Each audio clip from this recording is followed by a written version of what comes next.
அனைவருக்கும் என்னுடைய அன்பான மாலை வணக்கம். My respectful greetings to all the eminent people in this wonderful gathering. Normally you mentioned, sir, when you were talking, a dignitary has mentioned, possibly this is the only Rotary Club in the world where everybody is a Paul Harris fellow, PHF. First Rotary Club, 85 members. So Rotary Club Coimbatore Central is more like business happening in a Manhattan district, or probably fashion that is happening in Champs-Élysées in Paris, or probably the political nerve center like Connaught Place in Delhi. So it is that kind of a very prestigious club for the last 45 years, because a lot of good people, and this is a combination of knowledge, wisdom and wealth. All three combination is very unique, and all the esteemed members who are here, and you have this very unique combination where you are blessed by God to have knowledge, to have wisdom, and also to have wealth that you have decided to put to the service of larger society. And that is why this club is so special, and anybody who is taking over as president, and the past outgoing president, and all the Rotarians here, I think you all should say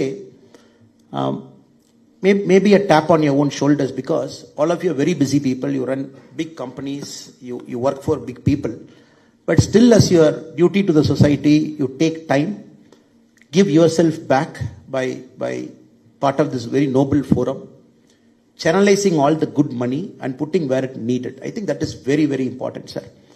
And Rotary, I always keep telling, is also, it's a classic case of leadership. The past outgoing president is very quietly there, like a karma yogi. He has done all the work, and with a sense of, not pride, with a sense of dignity, sits there, presents to all of us what they have done. And he has set the bar higher for the next president who is taking over. And the next president, as he sits here, is thinking, how can I raise the bar even more higher before I pass on the baton to the next person? And the leadership is so stable, and everybody knows the next guy who is supposed to come, the team that is there, and zero politics, zero ego in a team. I don't think there is any organization in the world that can, less so politics, that can rival a Rotary Club in terms of a very stable leadership, so that all of our potential is channelized for the greater good. I think that makes the Rotary very, very special all the time, sir. And some of the esteemed dignitaries who are sitting in the front row are themselves very eminent past Rotarians, past presidents here. And they also have done their work, raised the bar higher. So I'm very sure for our new president who's taking oath today along with his team, Rotarian B. Vijayanand sir, it will be a fantastic time, and a time of growth, time of challenge, and time of raising the bar. And also, I should pay my compliments and respects to the past president, Rotarian Bharat Shah ji, and Secretary Ashwin Balasubramaniam, and all the great people who are sitting in the stage, including the Assistant Governor, Sree Murali ji, and the District Director, KK Chuk ji, and all members who are part of the incoming team and members who are part of the outgoing team. So I'm 100% sure, and you will achieve all your objectives, you will take it further, and you will make sure that Coimbatore will continue to prosper. And for people who need it at the appropriate time, you will be there as a beacon of hope and trying to get it done. I was thinking, what should I talk? Because they told me to come at exactly 7 o'clock. I saw the Google map. I saw, okay, 6:30 I leave home, 7 I'm here. Because I didn't want to come 1 minute early, 1 minute late. But I never thought the traffic buildup is so high. Even when I left at 6:20 from airport, the traffic buildup is so high. I landed here at 7:05. Because it happens with so much discipline, and I'm so sorry that on a day I came about 3-4 minutes late.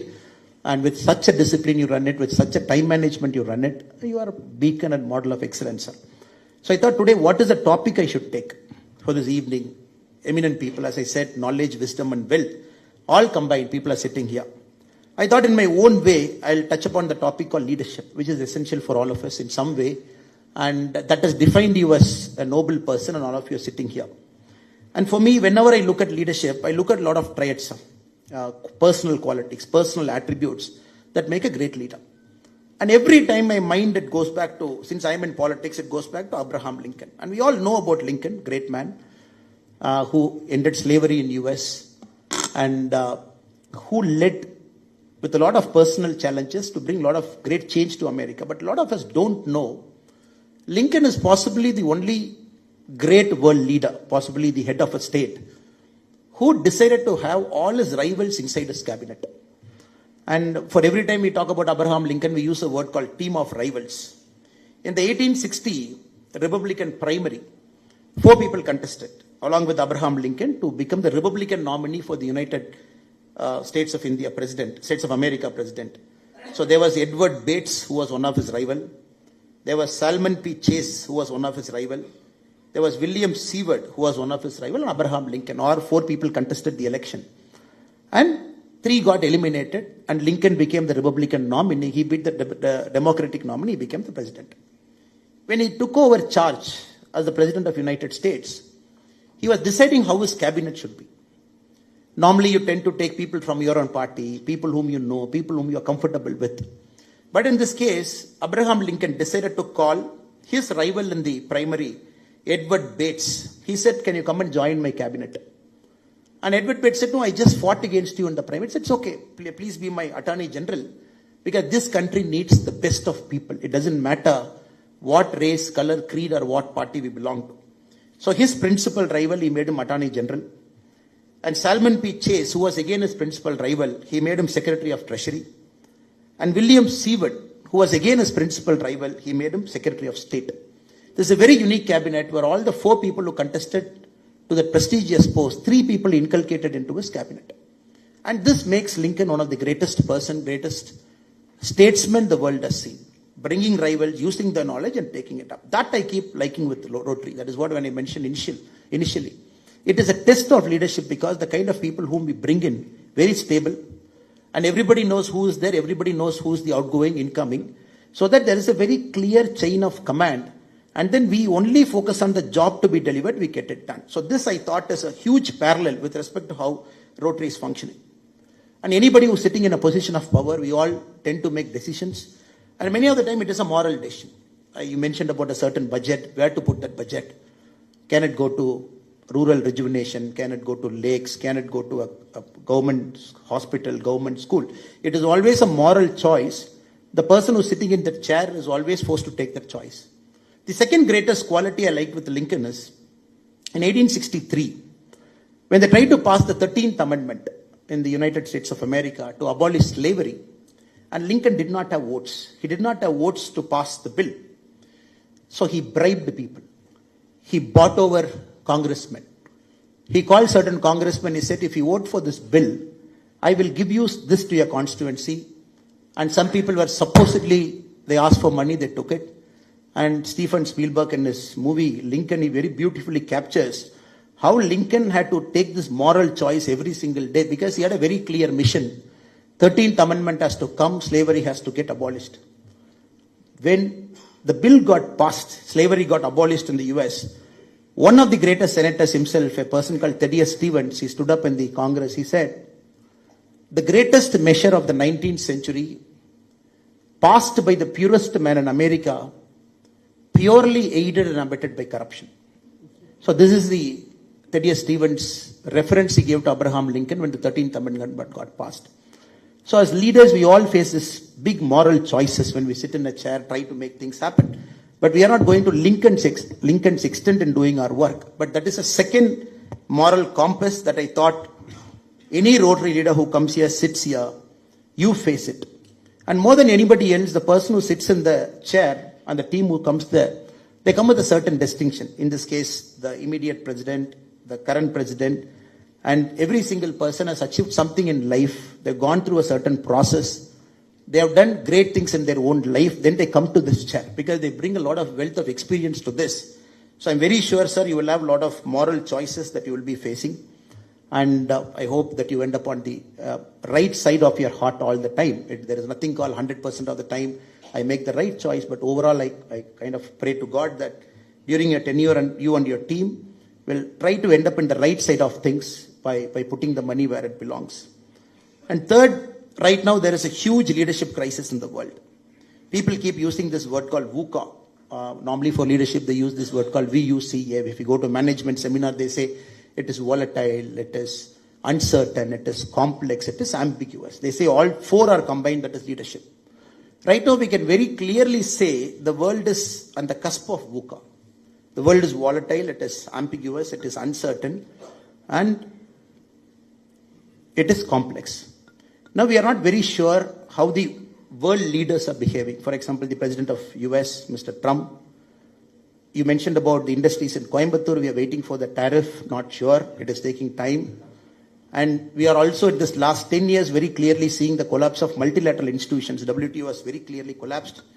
The recent Gaza-Israel, we have seen the UN General Assembly collapsing. We have seen the Israel, Iran and Americans, again the United Nations collapsing. So we are seeing the great institutions that are supposed to hold the balance of power. In our own eyes, we are seeing that collapsing right in front of our eyes.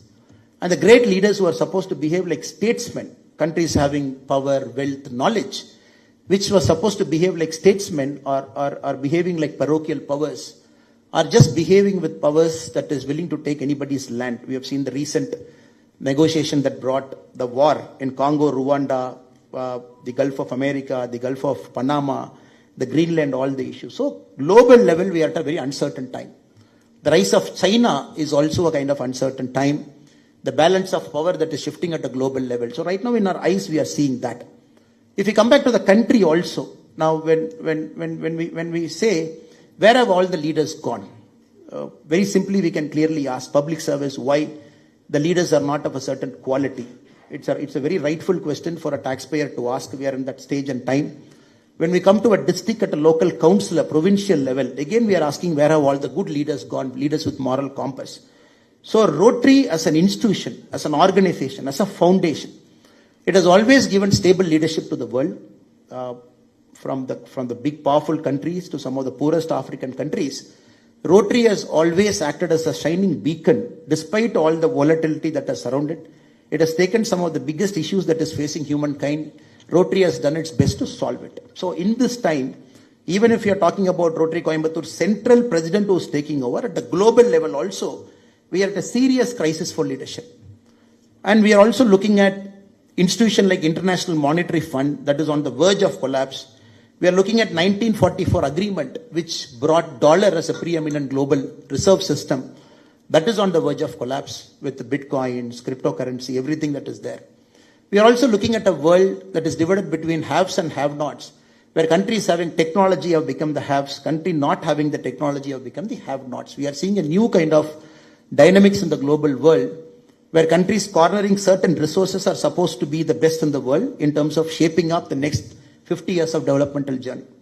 As we look now, countries like China and US have taken the lead very clearly in artificial intelligence, in the rare earth minerals. They have completely taken hold of what is happening. If you look at China per se, the known rare earth minerals find, China has got 69%, US is at 12.3%. Again, if you look at the processing capacity of the rare earth minerals, China is at 92%, US is at 4%. If you look at the artificial intelligence capacity, the global China has got 47% of the global scholars, 50% of the patents that is filed in AI in the last 4 years. So very clearly we are seeing a global power shift between two countries. So in this time and age, our students need role models. Our students need good leaders whom they can see in schools. Students whom they can see good leaders in colleges, who will inspire them to become better citizens. Give whatever the society has given them, give it back. Whatever they choose to do it in life. But you mentioned a word called service before self. That discipline has to come to a student who's in a school right now so that he becomes a better leader 20 years from now. So right now the world is short of role models. And all of the students, many people in the college are looking forward to good leaders. So there I personally believe good leaders at the local level, at the Rotary level, good leaders at the civic institutions level. A lot of great leaders are sitting in the many rows here. And some of the great leaders at the civic institutions level. So they have to act as great role models for school, college students so that they can aspire to be leaders like them in the future. They can connect somebody to this attribute. Saying this word called service before self is very easy. But connecting a person service before self is very tough. So there I am very sure many of our students can connect to all the great people who are sitting in this room here. So that is why my humble submission to all the Rotary people here is, you should visit more schools, give a lot of lectures to students, expose them to activities of Rotary, expose them to leaders inside Rotary, including the kind of quality of membership that is inside Rotary, so that they get an opportunity to talk to the titans of the industry, some of the civic institution leaders, some of the people who run the greatest of NGOs, so that they get to see. Normally leaders, we equate, okay, politics is leader. Leaders, we equate it to some businessman as leader. But the world is shifting, the world is changing. The world is short of quality leaders. The current generation, if they are not exposed to quality leaders 20 years, 25 years from now, possibly we will look at America where it is now, multiplied by 2 times. The parochial powers, the way they are dealing it now, multiplied by 3-4 times. So that is my humble appeal to all the eminent members who are present here to consider my humble suggestion to engage more with the government school, engage more with private schools as well, with the college students also. Also get a program where a student above a certain age, maybe above 18, maybe around 20, maybe around 25, given a leadership grounding at the Rotary level. And that student, if they get an exposure for about 3 months, 4 months, 5 months, at a Rotary level, a grounding in leadership, seeing is believing, meeting people is believing, seeing the work is believing, how a wealth is channelized for the greater good of the society. If they get an idea what is happening, at least opening our inner workings to those kind of people at that age, impressionable age where mind easily forms and mind easily deforms, I think that is also one of the greatest contribution Rotary can do for the world, because I'm making this point for a fact that the world is short of quality leaders. Political leaders are political leaders, because at the end of the day, politics happen. And any leader who is introduced to a school, moment he or she is from politics, there is a certain segment who might like that leader, a certain segment who might not like that leader. But many of the people sitting in this room are common leaders. You transcend ideologies, you transcend political parties, you transcend a lot of things. So I humbly request, if there is any Rotary that can make this initiative, Rotary Central can make it happen because of the quality of leaders we have inside this August gathering. And last but not the least, and my one more humble suggestion to the incoming president is, sir, it is also true that when Murali sir mentioned, we were sitting in a stage, many of our, in this age and time, the voices that we say also get misrepresented. And many times you take a stand, you speak something that easily gets misrepresented, that you're getting into politics, or maybe you're supporting a political personality or a political party, all those things. But I only urge, the country right now needs a good moral compass that can lead a country towards the right direction. And good people like you should speak up at the right forums, the right time, and use your moral compass to guide the society to move a little bit forward. And if good people chose not to speak at important moments in history, then who will speak at those moments in history? So I request all the eminent people who are in this place, there is always a time where you should speak up in a personal forum. It might be politics, might not be politics. It could be something you like, something you don't like. But the moral compass that you bring to the table, it will again bring back the discussion. Evaluate leaders in the society level, evaluate people at the society level. This is something which I wanted to say this personally, because I keep talking this everywhere, that good people, when they chose not to speak, then who will speak for the society? So let us speak at the right forum, right time, with a bit of common sense when we have to speak and when not to speak, because common sense is knowing both. Sometimes we have to keep our mouth shut because for the fear of getting misunderstood. And many a time we have to keep speaking also, but again the problem is, we think, okay, if I speak, people will misunderstand me, like Murali sir said. So I'm sure Rotary will also continue to do that. Take civic issues. If there is a Coimbatore infra problem, whichever political party, be it the ruling party, be it the opposition party, be it the central party, and you should have a forum to criticize, challenge us. I think that is very important. And political leaders also have that maturity to understand, because you are the people who can give feedback. I know Rotary doesn't get into that, but this is a forum where a lot of industrialists, a lot of associations are present. So be critical, there is nothing wrong. Be appreciative, there is nothing wrong. Be argumentative, there is nothing wrong. Only when people speak up, the feedback loop gets activated. Unfortunately, in our country, the social feedback loop is so poor because of the political attack that people do on us, or the political pressures that we go through. Some of the social feedback we as a democracy have lost. That is one problem. When compared to an American democracy, the Indian democracy, we don't have a social feedback loop. I'm sure that you will consider at different forums. Whatever it is you speak, when the MSME is in crisis, please speak, please make your point. When good or bad is happening, please make your point. When you think any improvements have to happen, please make your point. I think when you start doing it, the social feedback loop will start coming back into democracy. So the leaders who are in power will start listening to common people like us, so that they know that they are accountable, not once in 5 years, but every single day during the time they are in power. So let us do this for opposition, ruling, central party, state party, so that it becomes more accountable, and then the society progresses. We can't put too much burden on the Rotary. I can ask a simple question, even after 45 years, even after 55 years, even after 60 years, why Rotary is still supposed to get into schools, build toilets? Why Rotary is still supposed to get into schools, give clean water? For me, it is very easy to ask standing from this side. Since the government is inefficient, we are putting so much burden on Rotary, when ideally these resources should be put for a better use somewhere in the community. But still some side, the service delivery is so poor, we are still putting on Rotary to deliver. That is also, I believe, is a sin. Because this Rotary is an organization, I completely believe, you got to go multiple steps ahead to create a new society, an ordered society, so that people feel inspired that living in that society. So I'm sure in the future, when the political feedback loop, when the efficiency of service delivery improves, probably the society might not put too much burden on the Rotary to take care of the civic basic issues, which is purely the political ruling dispensation's control. I look forward to a day when we sit in a new Rotary conference, maybe 15 years from now.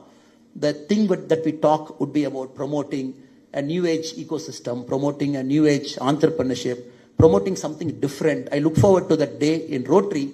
Probably you will be the pioneers leading that change. So once again, I take this opportunity to thank the wonderful president who is coming in, Rotarian B. Vijay Anand, and the wonderful past president who was like a karma yogi, finished his work and quietly standing behind the new president and assisting Bharat D. Shah, and all the wonderful people who are in the stage and great people who are here.